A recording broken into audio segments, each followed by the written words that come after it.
It's polling day today, the 6th of May, 2021. If you've not been out yet, please get out there, go to your polling place, and go there and do what you are supposed to do and vote. The polling stations will be open up until 10 p.m., so you've still got plenty of time. So please go as soon as possible. Just past 6 now, so we have less than 4 hours to close the poll.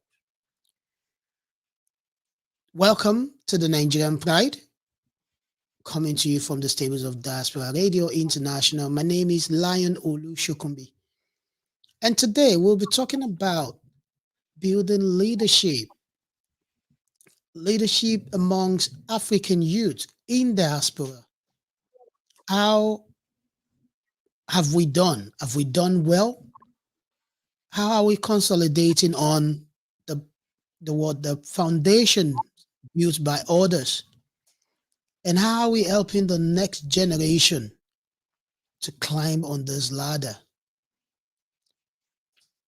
That's why we are on today, and that's why we have the guests we've brought in today. Already, you all know who the guest is. And if you don't know, just keep your ears open and you will hear her once I invite her in to introduce herself. So, building leadership among African youth in diaspora. How far have we gone? Who is best to talk about this?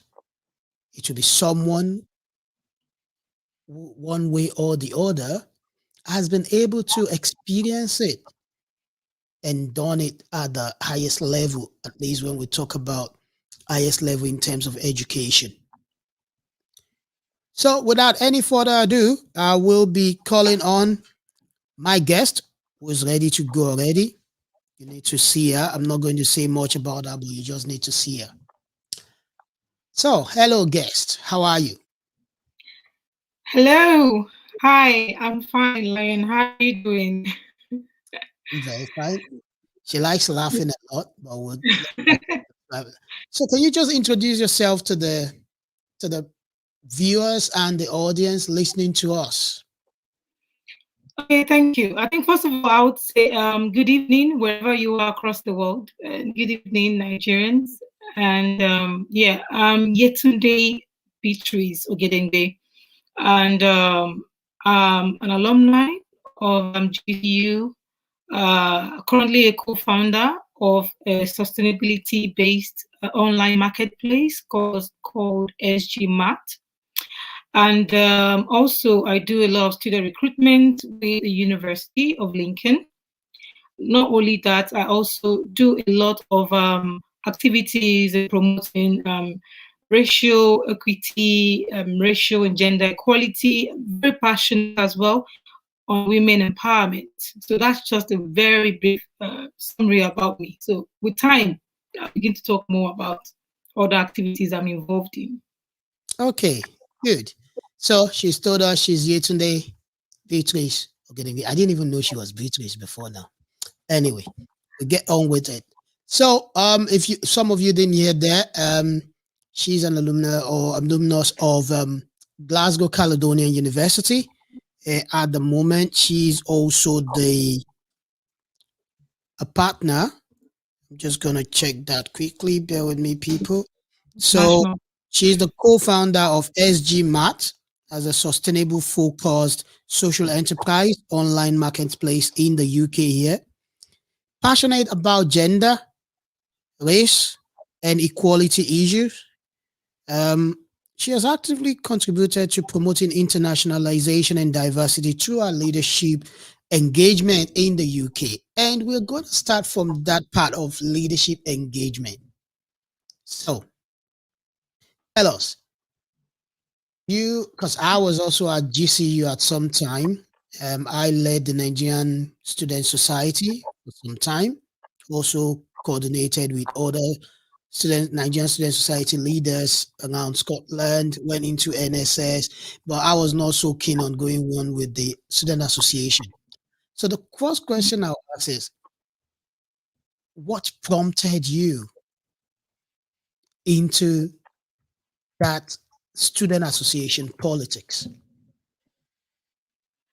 Oh, that's a very good question. And immediately you asked the question, something just stirred up my heart. This is the kind of question people ask me. Why did you go for student union? The truth is, at the beginning, when I was like, when I nominated myself, so many people did not believe that would be possible. The major reason was because I believe in one thing. I believe in leadership, and I believe leadership is to serve. Because most times people misunderstand what the true meaning of leadership is. You're a leader not because you want to be a head over some set of people. And that is what has always pushed me to put out myself in a position to serve other people and make impact. So I'll talk about my journey. I really love this platform, and I would like to share that to anyone listening to me or listening to us. So I think the idea started from when I started my master's program.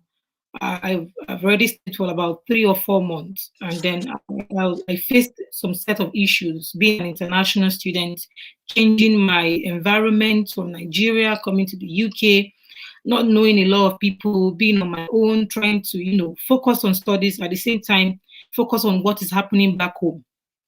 And then I had a major issue. I was struggling at the beginning. I'm not scared to say I was struggling because people don't like to talk about them struggle. I was struggling with my studies, trying to combine a lot of things.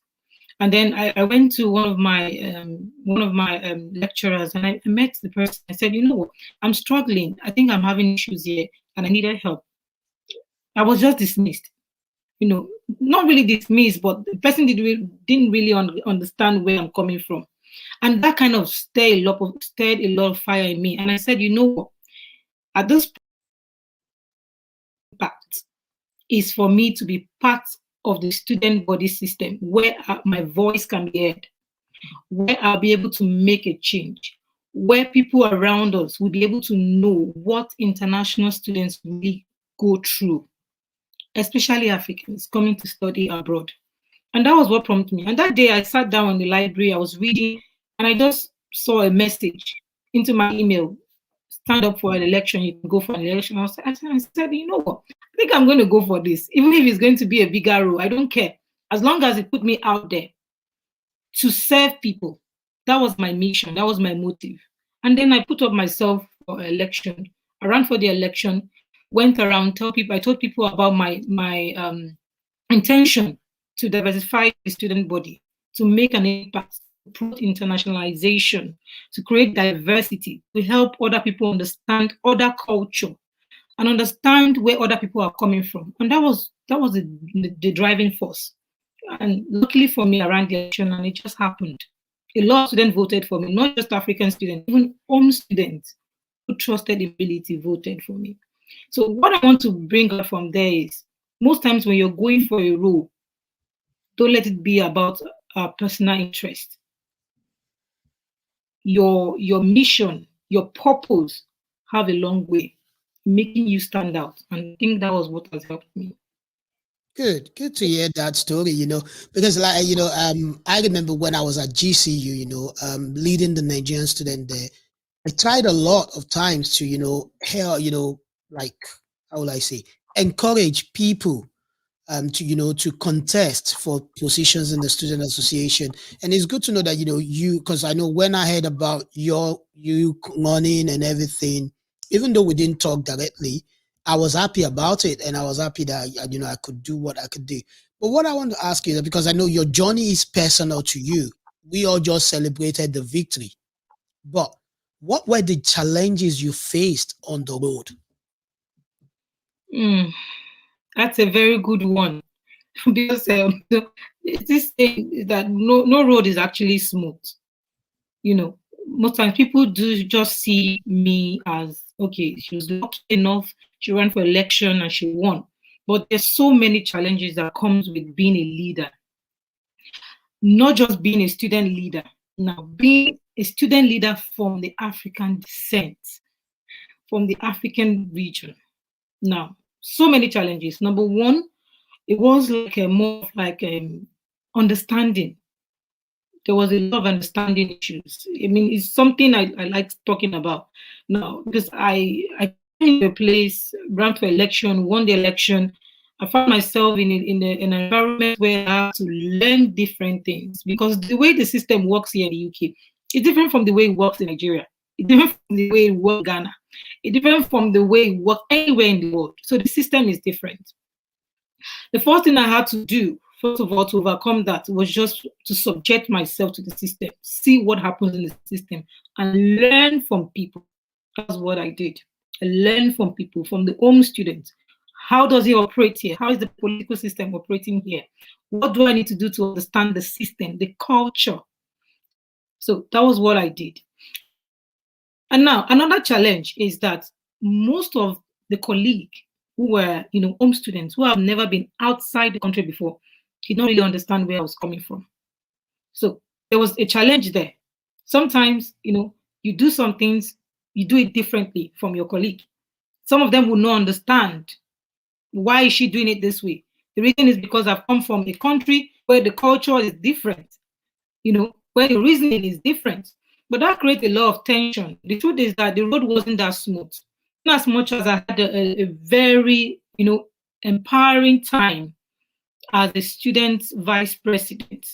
I also had a challenging time because a lot of misunderstanding happened as a result of working with people from a different culture, which I tried to understand. But the problem is why I was adjusting, some other people couldn't adjust.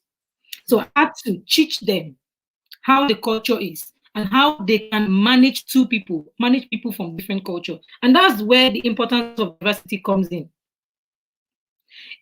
In a situation where a person is, how can I say, has the skills of diversity, you'll be able to cope wherever you find yourself. And that is the skills I've picked up. And that was what has helped me being a vice president. Now, I will then link this to something else. And this is just for students, maybe any Nigerian student who is looking for position, let's say in the UK. One thing we need to learn is learn about other people's culture. That's the mistake some students make. You're coming from a background where things are done differently. For instance, the political system in Nigeria is more of aluta. They call it aluta. In the UK, you getting involved in a student political system is not all about aluta. It's all about campaign. It's all about making a change. If you want to campaign about women empowerment, campaign about disability, gender equality, those are the things involved. And also, as a student sabbatical officer or leader, you get involved in committee meetings. I mean, high-level committee meetings. You get involved with meetings at the university school board. You make decisions on behalf of students. You influence policy. You also create campaign. You do presentation. So it's a totally different system. That's why you see most times when a Nigerian person runs for election, because they've not done their research how the system works, they fail in the election, not knowing how it works. But the truth of it is, it's a different environment. It's a totally different environment. So I'll just say the first of all was the cultural challenge, which at the end of the day, I was able to overcome, and which has really helped me. Another thing is integration as well. It took me, about more than a month for me to integrate into the system, because it was a totally different system. So yeah, that's it really. Okay, good. At one point you made that I really love is the fact that you have to keep an open mind, and I think that's where many international students or many of us in the diaspora, I think that's where many people miss it, because you've grown up in a culture and you think that culture is just the same everywhere. But you have to keep that open mind, because one, there will be that cultural shock, and then you have to move on. And it's also a good point you made there when you talked about you need, here is more about focusing on the issues that matter, not about aluta or whatever we call it back home or in Africa, but it's all about you debating on issues. giving, logical argument about why people should be convinced about what you want to do. So, talking about, now that you've talked about these challenges, I see that yes, you've given us some of the ways you were able to maneuver, to navigate yourself out of all this. But one thing is, you did this twice, back to back. You created an history. In fact, I must say that history must have been, I'm not really sure about University of Glasgow, but I think that history must have been across the whole of Glasgow, west of Scotland. Now, how did you manage to do it twice? That's a very good question. In fact, people ask me this question every time, all the time. And the good thing, to be sincere, I mentioned at the beginning, I said it was my passion to make a change that actually pushed me to run for this election. So the first one was I had an issue, and I had other students having the same issue, and I felt we all can't keep quiet. We need a representation. We need somebody to represent, and at the end, somebody needs to stand up. Now, before I talk about that, I would pick out a point which I'm very sure you will be able to relate with. Before you pick up that point, what was that issue you and other students were facing?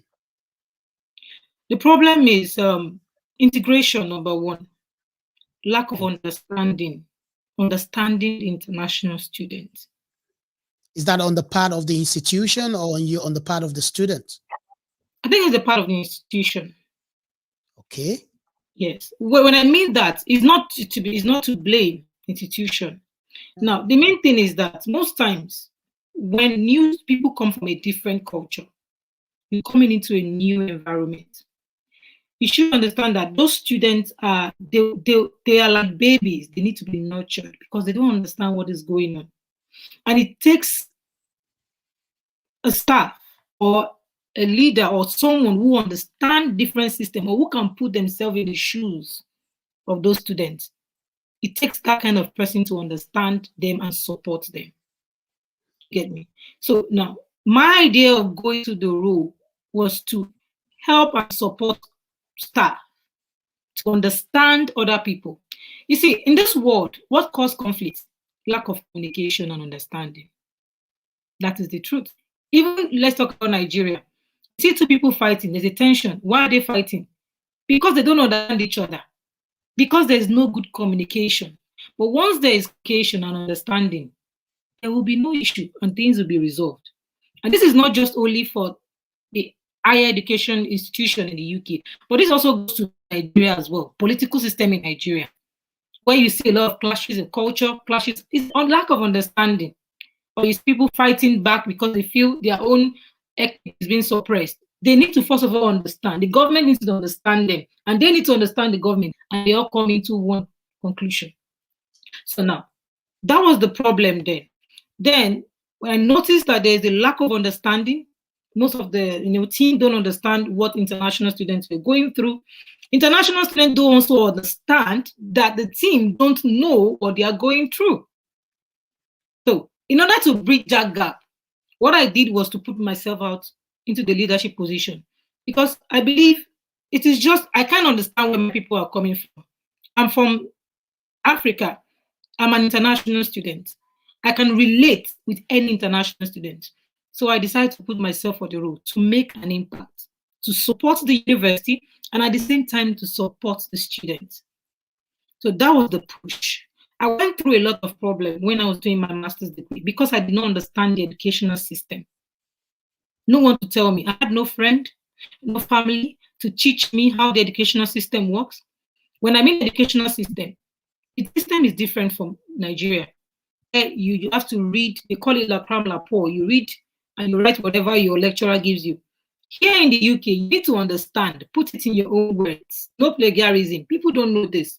And when they come, you see students who used to be a distinction student getting 15 over 100, 5 over 100. You'll be surprised. So it's about understanding the system. Understanding and communication is key in any area, in any aspect of our lives. And that's what I kind of like introduced through my role to coming out as a student leader. So that's it. When I ran for the election, I started making staff understand the point of international students. And I also started making international students have the courage to ask to come out. Now, I will link into this point, which I want to talk about. I'm sorry to say, but this is the truth. In Africa, especially in Nigeria, we grew up in a system of fear. I would say that. When I mean a system of fear, you can't stand up against wrong. You can't stand up against negativity. When you stand up against wrong, you've been shut down. Even right from our homes, we've been taught to always keep short, even when your elder says something wrong. Of course, you have to respect. But sometimes you're open and bold. It helps a lot. And that's the difference between the UK culture and the Nigerian culture. You know, in the UK, children are taught to be bold. You're taught to stand on your own. You're taught to reason on your own. You're taught to talk confidently to adults. In Nigeria, it's different. Even look at the educational system. You can't even look up to your lecturers to talk. Not to have insulted them anytime. I mean to talk boldly of your points. You can't even talk about your vision without somebody shutting you down. Now, let's compare the system. I know we are already diverting into educational system, but that's just the reality about life. For instance, here in the UK, you can call your lecturer by name. Doesn't mean you're disrespecting them. But in Nigeria, you dare try that, you're going to be failing. Yeah, I was just going to say that, but that's just the culture. That's where the culture comes in again. Because I know in the culture here, calling people by first name is fine. But back at home, back in Africa, it's seen as disrespectful, straight from our different culture. And I think, I picked the point as that's part of the different, the different cultural thing you're talking about. But nailing it on what you've mentioned there about, the fear part, which, many students, depending on the school you attend and how you've developed yourself as well. Yes, many African students, they come abroad, not even an African student, even Asian students come abroad and they don't have that confidence or boldness to talk to their lecturer and things like that. I remember one, I can give you a very good example of one, because I was a class rep during my time. And I remember one of my classmates who is from the Asian background, and the lecturer was talking to her, but she was looking down. And the lecturer got so angry because, here, when someone is talking to you here, they expect you to look them straight in the eyes. Exactly. So, the lecturer found that rude, and, it was almost going to be a big case in the department. And I, as the class rep, I had to stand up and say, no, that is actually how they show respect in the culture this student is from. I said, also in my own culture in Africa, where I come from, I cannot, it is rude for me to look straight into an adult's eyes or into someone who is above me. I can't look straight into their eyes and talk to them. When they are talking, I have to keep my hands folded behind me and just bow my head and listen. And I only talk when they ask me to talk. So, and from what you said, yeah, the issue of misunderstanding of culture, I think is something that is on top of the ladder when we talk about challenges faced by international students and the institution, the staff they deal with. But one thing I want to come down to again is, yes, you've been able to bring out this thing, the features, what comes with ourselves here. But the main thing is that, okay, how can students from the ethnic minority now, because now we talk about ethnic minority, because apart from the international students who are coming in, many international students now, they've been able to stay here legally after studying, like yourself. They've been able to start doing their own thing. They are starting their own family. So how can ethnic minority students in Scotland, particularly now, how can they start and sustain a successful engagement, social engagement, political engagement, even whilst on campus, maybe in colleges or even in the university? A very good one. So the first thing, which I've mentioned before, take the fear out. Be confident. it would help a lot. If a student is shy, if your student is not confident, there's no way you can engage in anything here. Because the way the system is built here, you need confidence to approach things. When you want to go for something, go for it. That is how people are being taught here. Even the way they speak, the way they relate, go for it now. Don't withdraw back. Engage in activities. Now, well, people will ask me, because during my own time, I wasn't even in any student union activity. That's the fun, that's the irony about life. But I was someone that is open to opportunities and engagement. Now, before someone can take opportunity, before BME students, not just students, even the BMEs in diaspora, I know some people are doing great and amazing things like yourself and a lot of people in Glasgow, like those who are involved in politics. Now, they need to first of all engage, be open-minded. Because if a person is not open-minded, so many opportunities will pass them by, they would not know. Secondly, research. It's good to do research. You are in a community. What is happening in this community? Some people are not curious to know. For a person like me, I'm someone who is very curious. Whenever I stay in an environment, I might be quiet, but I try as much as possible to know what's happening in my environment and then see where I can make impact. Where can I engage? When I came to study, it wasn't just like, I just want to come and do study. That's it. I want to do study. I want to have the experience in Scotland. I want to know what Scotland is about. I want to get that international experience that will add value to my life. And what I did was, first of all, to know what's happening in my environment. The first thing is, I knew I was on campus. Fine, I had issues. And I thought, you know what, there's a way I can deal with this issue. I thought about it. How do I deal with this issue? I think the first thing is for me to get involved in a society, in a group, or run for something that will bring me out. And luckily, I checked my email, saw something, and then read. I did a lot of reading and research. And then I registered. I nominated myself. In fact, nobody nominated me. Even when I nominated myself, some people were making fun of me, actually, because it was very fun. They were like, you've come from Nigeria. And you think you can just come and overtake, more than 16,000 home students, Scottish students. Where are you coming from? But my reply to them would be, well, I'm human myself. Nobody have two heads. They don't have two heads. I have the same brain. I have the same eyes. I have the same body. I have the same energy. I got what it takes. Why wouldn't I go for it? And I want to make a change. And the funniest thing is, I did. I made my research, nominated myself. I went for it. I prayed, actually. I'm a very spiritual person as well. That I cannot take out. But the reason why I'm not talking much about spiritual, the truth is, you have to take a move before God will help you. God would provide opportunity for you. But if you don't open your eyes to see the opportunity, you will not get it. It's a different thing to have opportunity. It's a different thing to be prepared to use the opportunity. The question is, are people prepared? That's a very good question. Are people prepared? So let's now, if we put that question back to you, how did you prepare yourself? Now, that's a very good one. How did I prepare myself? First of all, I made this determination that whatever comes my way, I will always fight through. That is one preparation. Now, let me take it to the student union role and the business I have now with a colleague. So now, this is what I did. I was prepared. Okay, I'm here to study. I was preparing for my study. I started making my research. I mentioned about research. What is happening in this community? I started making research. Okay, if any opportunity comes, do I have the skills to use in the opportunity? Now, running for election, what do I need to win? I need to have a good public speaking skills.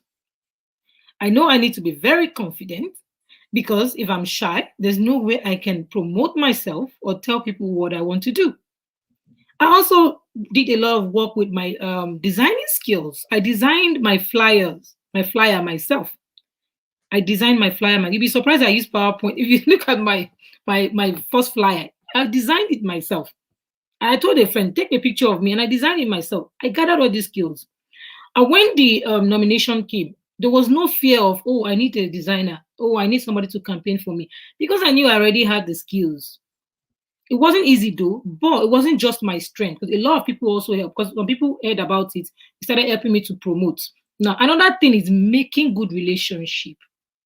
Be good to people because those people you are good to might help you in the future, regardless of where we are. Now, if I'd done the promotion myself, well, I might have won. But in addition, there are some people who knew me, who were Nigerians like me, who were Asian students like me, because I had a lot of relationship with not just Nigerian. I had relationship with Indian students. I had relationship with Pakistani students, Saudi Arabia, UAE students. I welcome everyone around me. And that character helped me. So, which means not just your skills, but your character. They say something, your attitude determines your what? Attitude. If you're good to people, whether you've not seen them before, they'll be good to you. That's the reality. Good.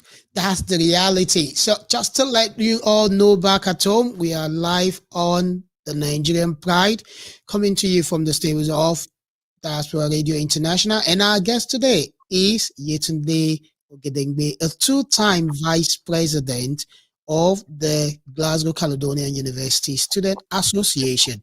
In fact, she is the first Black student to occupy any sabbatical officer role in that institution. So, Yetunde, let's talk now. What has been the benefit of being a two-time? Because if you're in Hollywood now, we'll be calling you Right Honorable because you've done it twice. So, what has been the benefit of being a two-time vice president of a student association body? A lot of benefit. And I'm really happy to have been involved in that role. And I will talk about it. The reason is, well, I really appreciate it here because whether you're from wherever you're from, there's an opportunity here. There's no, I mean, of course, we all know discrimination happens everywhere. That is not something. But when you run for position, you're given the opportunity. Now, what are the benefits? The benefit is it improved me in every area. Intellectually, I improved. I learned about the culture in the UK. Not only that, I had opportunities to chair meetings. So now, as I mentioned, the student politics role did not just, give me maybe some cash, but but I was able to chair meetings. I remember then I chaired staffing committee. I chaired the Equality and Diversity Committee within the student union body.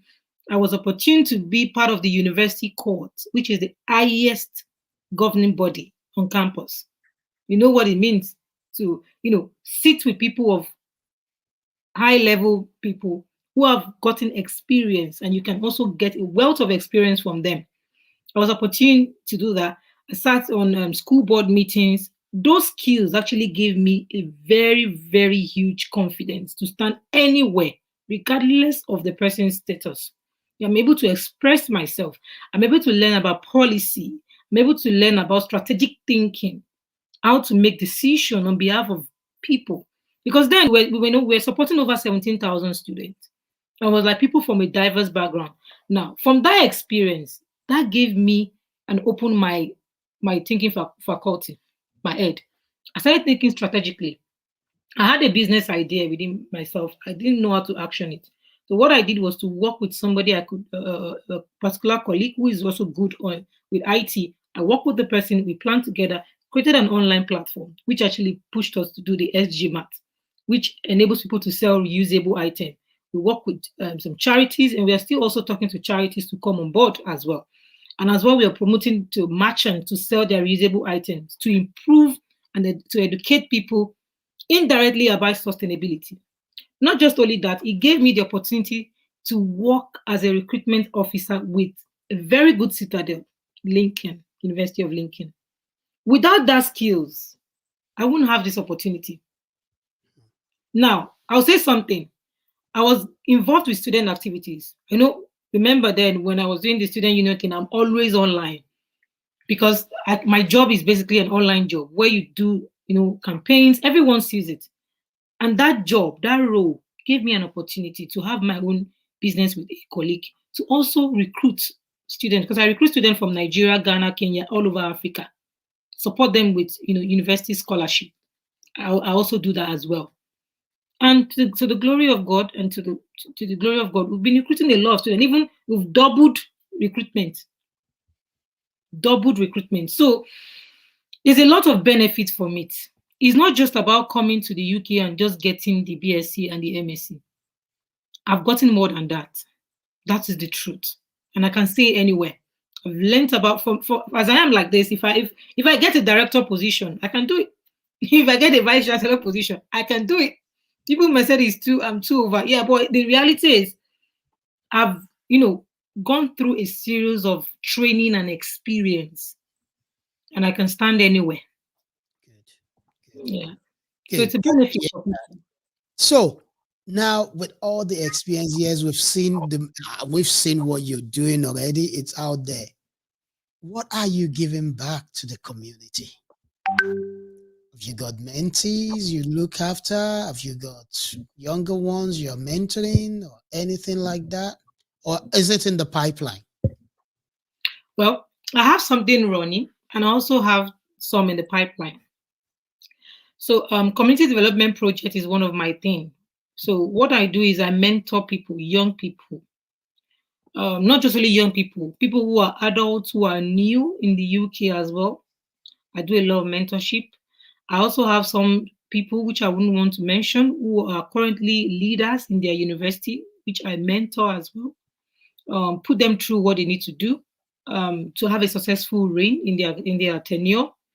Not just only that, I also have long-term goals to also replicate something like this back home in Nigeria. Now, before coming to the UK, I used to do this community development project. So I was involved in a secondary school. What I normally do is I will solicit for fund. The last one I did before coming was to build a sick bay. Did a sick bay to provide healthcare facilities for people at the government schools. They call them public schools. So that's what I do before coming to the UK. But of course, but now it's mostly mentoring. And also I've been involved in women empowerment teams. So I'm also part of a Women for Change group as well in Scotland. They empower women.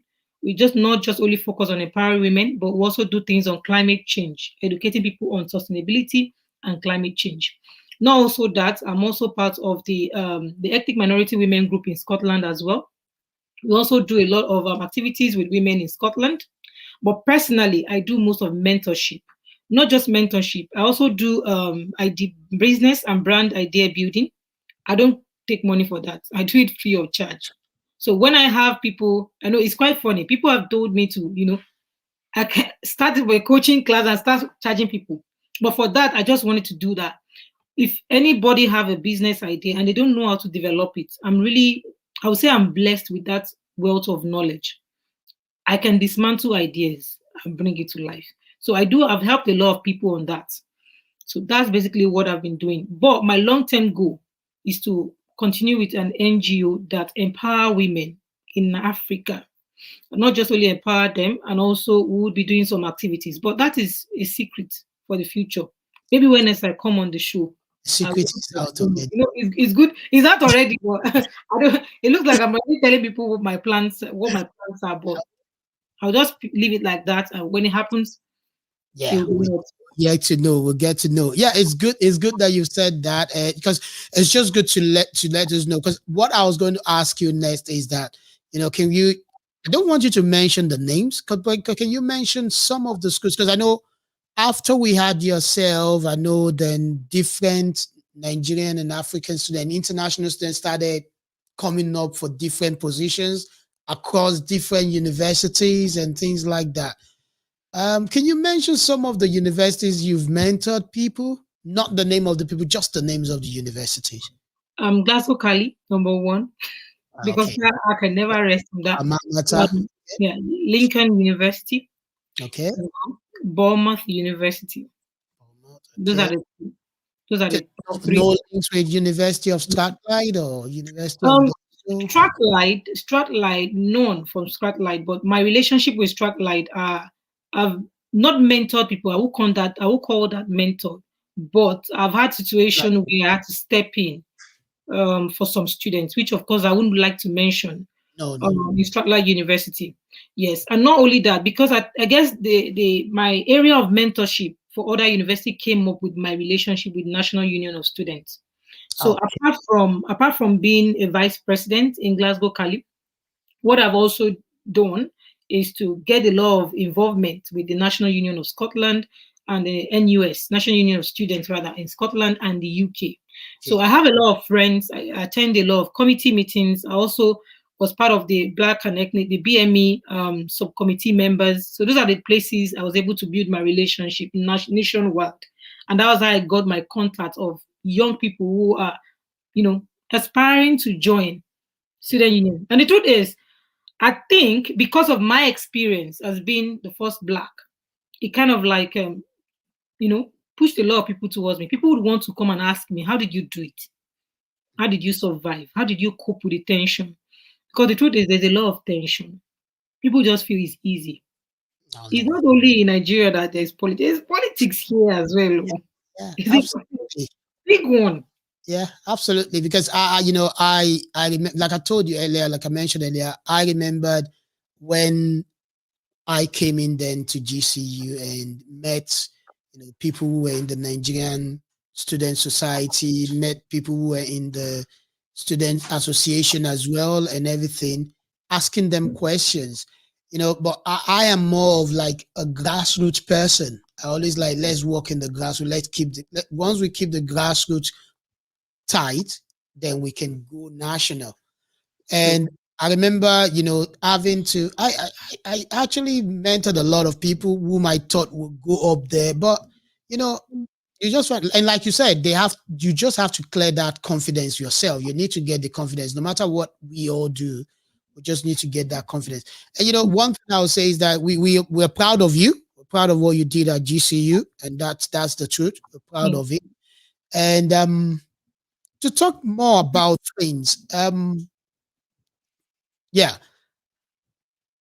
today we are having more, because looking at the statistics, after Pakistanis, um, it is Nigerians. mm, Nigerians are more of the international student, or not even international, generally the students we have, the demographic of students.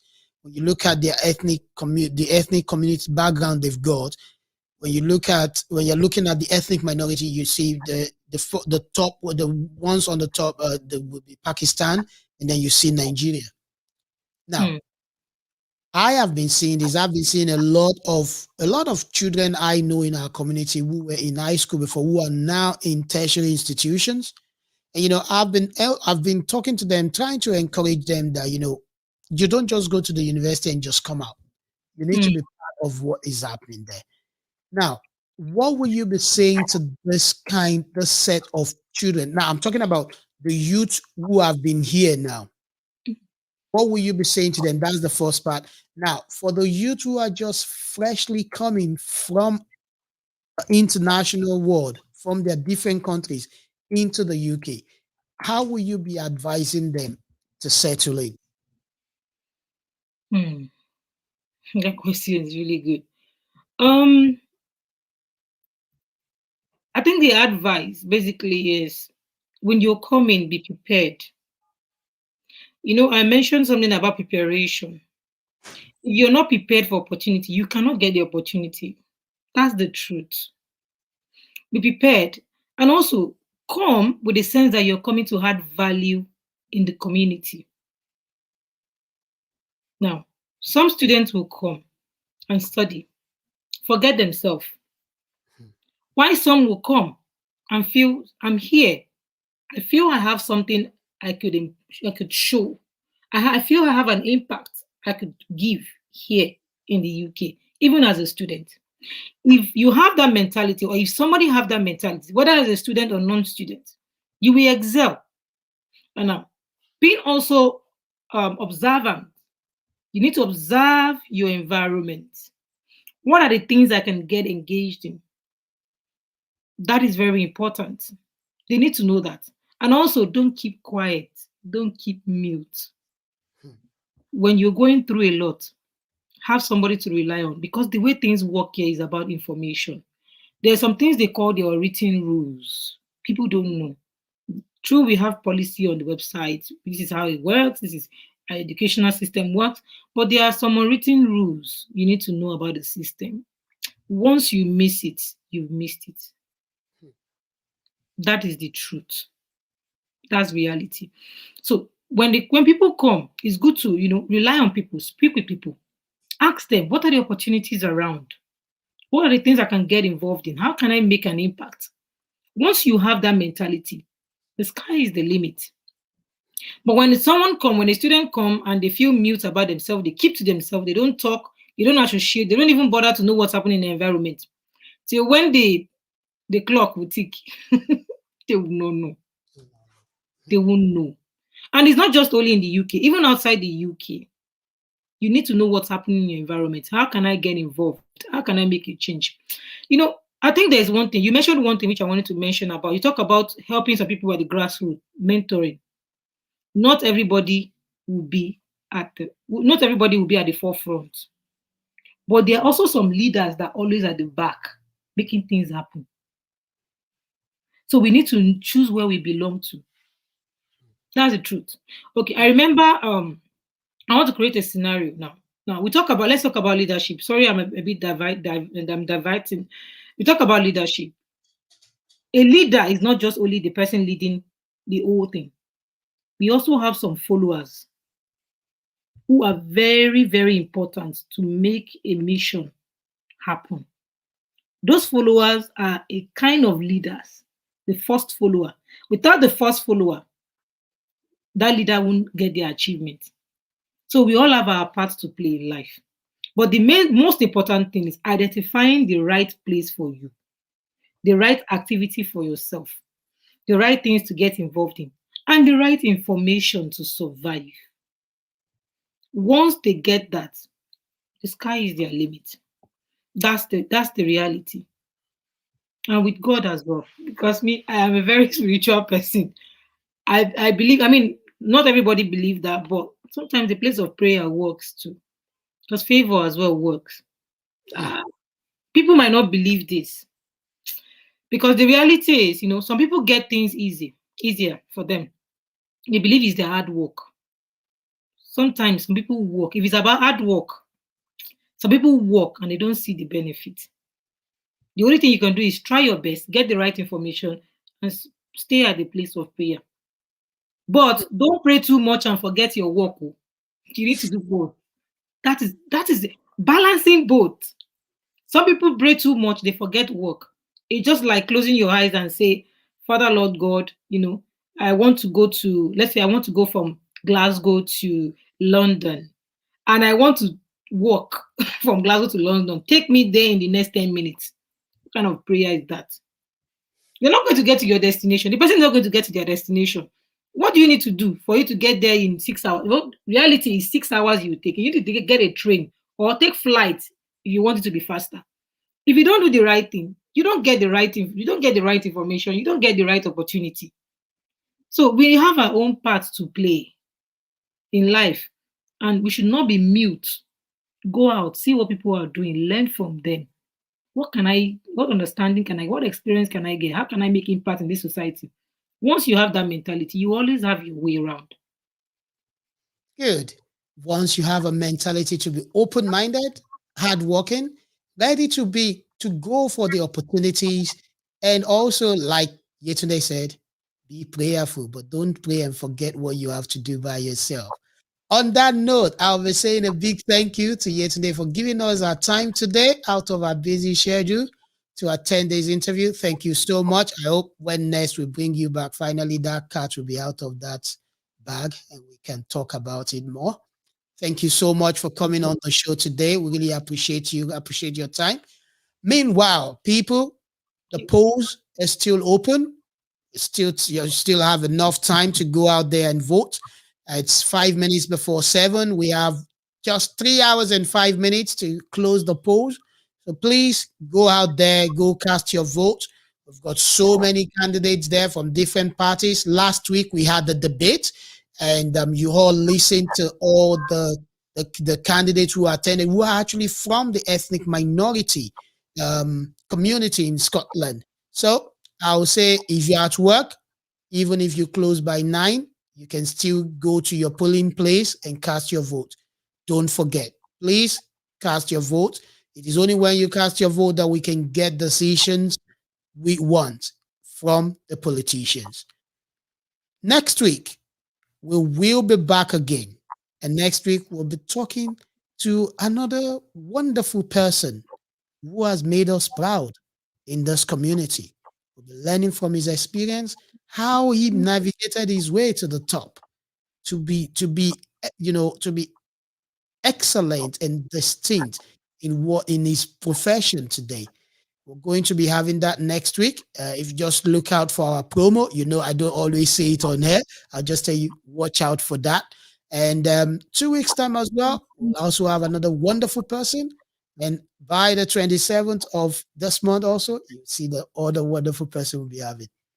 For myself, I would like to say a big thank you to my production crew led by IB Lesh, Ibrahim Alesh Lawyer, who is my producer, all of the members of the Nigerian Pride crew.